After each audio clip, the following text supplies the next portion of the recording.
Well, thank you for tuning into my channel. Tonight, I wanted to talk a little bit about something that I discovered in the book of Genesis as an adult while reading the scriptures with my own eyes, rather than just taking in the teachings that I heard as a kid. It's interesting when you do that because you discover things that you didn't know were there before.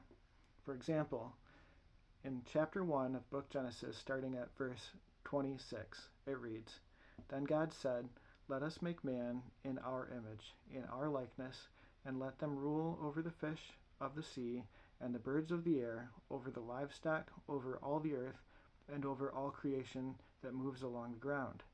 So God created man in his own image. In the image of God he created him, male and female he created them." The interesting thing is that's all plural. Let us make man in our image, in our likeness, meaning there was somebody else there with him at the time of creating human life.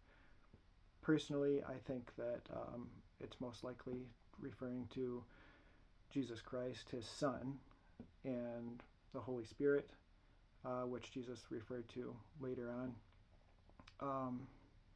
Like when Jesus was ascending back into heaven, he said he had to go so that he could send back a helper, because the helper would not come if he didn't go and tell him to come.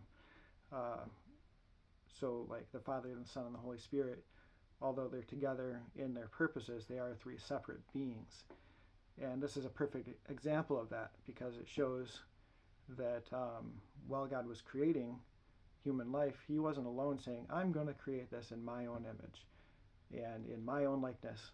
He said, "No, let us create man in our own image, in our own likeness." I find that very interesting.